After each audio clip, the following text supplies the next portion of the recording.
Let's talk about what has probably wrecked your relationships in the past and wrecked many other things. It's probably the same thing that's drained your mood and your energy levels in life. And maybe it's the one thing that made you connect to the wrong people in relationships or jobs, or take the wrong job in general, or maybe just ruin your sense of peace in life. It's definitely not random, and I'm willing to bet pretty good money that you've called it intuition before. In NCI, we call this behavioral magnetics. So we're not talking about habits. We're not talking about some kind of a mindset. We're talking about something that I refer to personally as emotional gravity. What do I get pulled into? What are the little gravity vortexes that I get sucked into emotionally? It's the quiet thing that tells your mind, I need that thing even if it's bad for me, or even if it hurts. I need that thing even if it's bad for me. And the core of what I want you to get from this is harsh. So I'm going to start with this bottom line here, and then we're going to unpack a lot of this. The nervous system, your nervous system, does not want what's healthy. It wants what is familiar. So let's dissect what emotional gravity means and what that truly is. Humans are very predictable, but it's not because humans are stupid. It's because our nervous systems are very, very smart.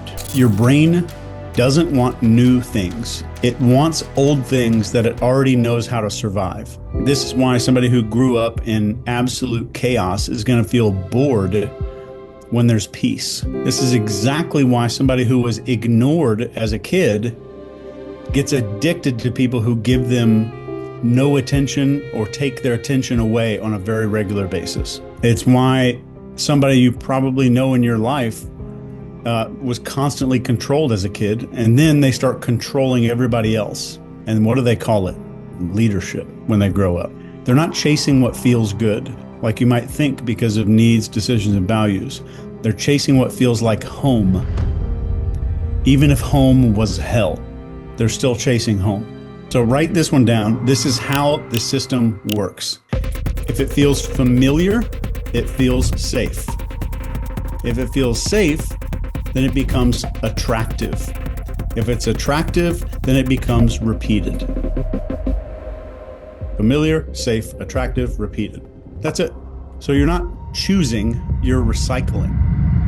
People are not choosing, they're recycling. And not all of these emotional magnets or emotional gravity traps look the same. Some of them are super loud and screaming. Some of them are very quiet, whispering. So I want to take you through the 4 types that you're going to see out there in the wild, even in yourself.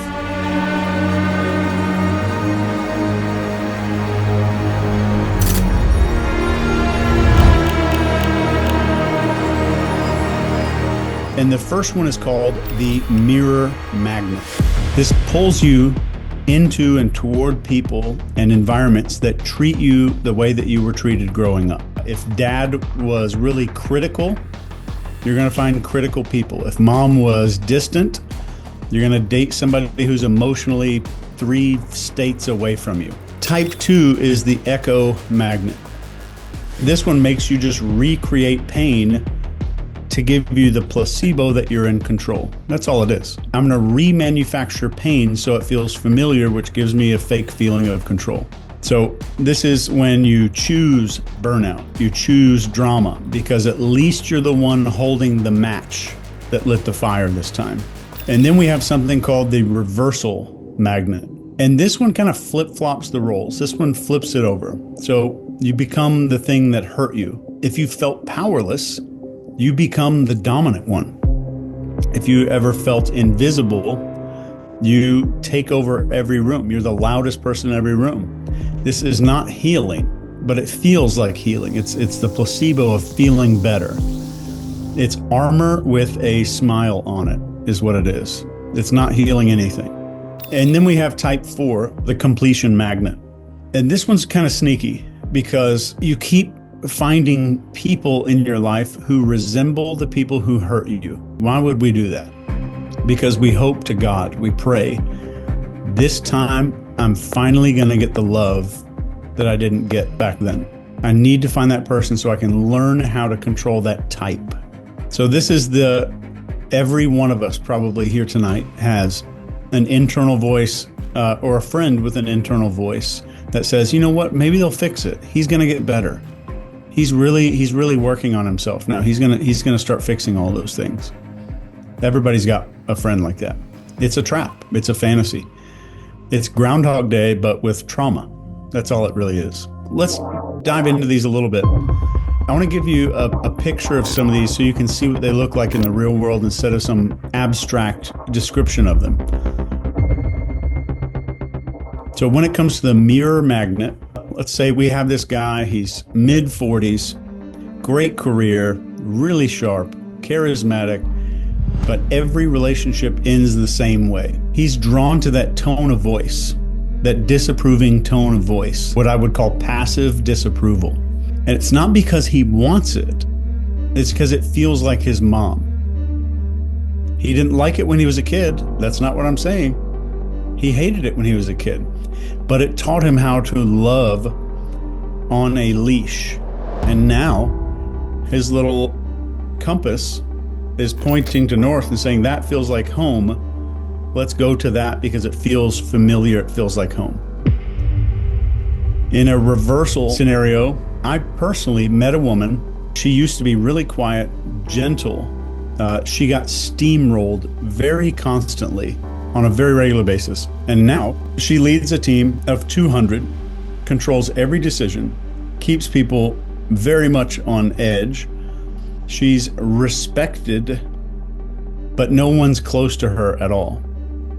So she says she's just kind of like, I'm really just focused on work. She's not. She's terrified. She's scared. The part of her that was vulnerable got punished. So now she becomes the punisher. That's the reversal magnet. She became the threat, so she would not feel threatened again. And it works.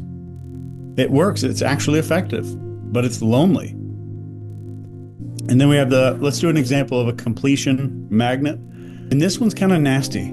Actually, this goes back to a guy that I've coached one time. There's a guy I coached, and he's got a brilliant mind, amazing, beautiful heart, and he keeps falling for these women who are really chaotic, like emotional hurricane type of people.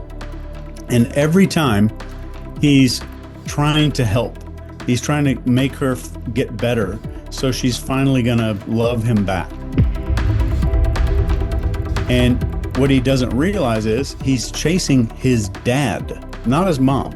He's chasing his dad through women. So dad was volatile, never said I love you. So now he's on this lifelong quest to finally be enough for someone just like dad. So his little script says, find somebody like dad and complete the process. Then I will complete this unresolved story arc that's been going through my entire life. Not because it's good, because it's unfinished business. What I told him is, like, you are not dating women. You're dating the hope that this time the monster becomes safe. I'm going to make a monster become safe. That's all you're doing. You're not dating women. I want you to let this sink in really quick. Just because something pulls you in does not mean that it's right for you. It just means that it matches your oldest pain. That's really what it is. How do we break this spell? Like, what do we do to get out of it? What if our compass is pointing to some dysfunctional, toxic, awful human being or awful situation? We have to rewire it.